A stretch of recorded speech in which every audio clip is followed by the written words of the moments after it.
Morning 8:15 ഡൽഹിയുടെ ദൃശ്യങ്ങളാണ്.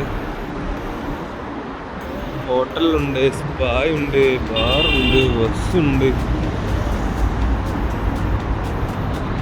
എല്ലാം ഉണ്ട്.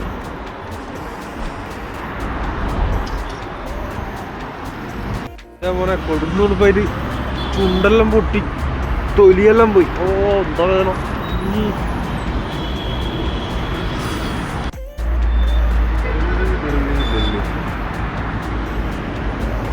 രാവിലെ തന്നെ ഒരു ചായ കുടിക്കലാണ്.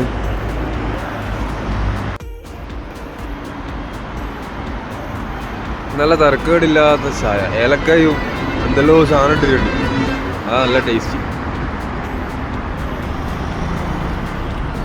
ഈ സാധനം ചാടുക പോലും ചെയ്യാം.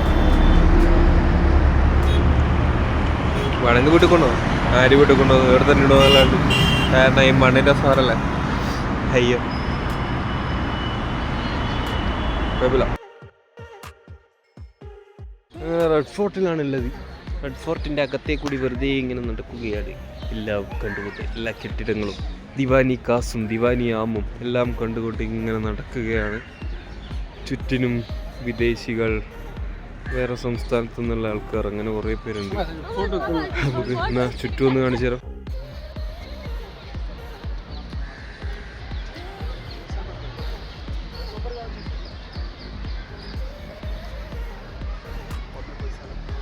കണ്ടില്ലേ, റെഡ് ഫോർട്ടിൽ പ്യുവർ ഡ്രിങ്കിങ് വാട്ടർ ഉണ്ട്.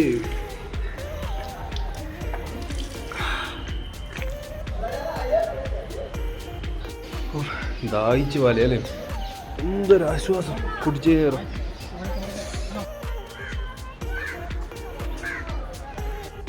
എന്തൊരു നല്ല ശാന്തസുന്ദരമായ സ്ഥലം. നല്ല ക്ലൈമറ്റ്, നല്ല തണുപ്പുണ്ട്, അതുകൊണ്ട് നല്ല ഒരു രസം. ഇനിയിപ്പോൾ 6:30 എന്തോ ഒരു പരിപാടി ഉണ്ട്. അല്ലാ, അവിടെ ഒരു പോലീസുകാരൻ വിസിലടിച്ച് വേഗം വരാൻ പറയും. എന്നാത്തിനാണോ? ഓ അന്നേല്ലാട്ടാ, വേറെ ഒരുത്തനെ ഏതോ വിളിച്ചേ, അതിൻ്റെ മുമ്പിലുള്ള അവിടെ എന്തോ പരിപാടി ഒപ്പിക്കുന്നുണ്ട്. ഞാൻ വിചാരിച്ച അന്നെയാണ്. ഭാഗ്യം. അയാളെ കാണിച്ചു തരാം. അയാളാണോ ഒരേ വിസിലടിച്ച് വിളിക്കുന്നത്. എൻ്റെ മുമ്പിൽ ഒരുത്തണ്ടേ.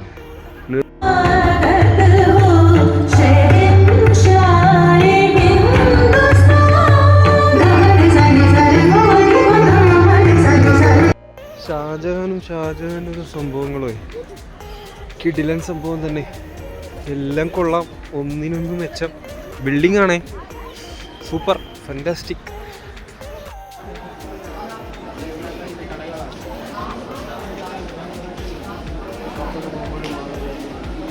നിറച്ചും കടകൾ,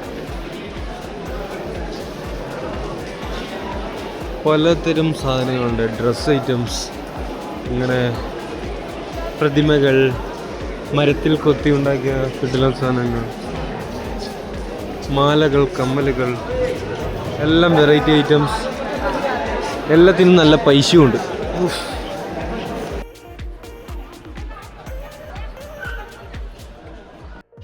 പിന്നെയാണ് നമ്മളെ റിയൽ ഫൺ ആരംഭിക്കാനായിട്ട് പോകുന്നത്.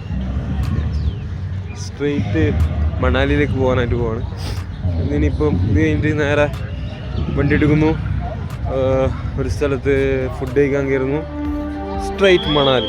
അതങ്ങനെയൊക്കെയാണ് സംഭവം. അപ്പം നേരെ വിട്ടേക്കാം. എന്നാൽ ശരി.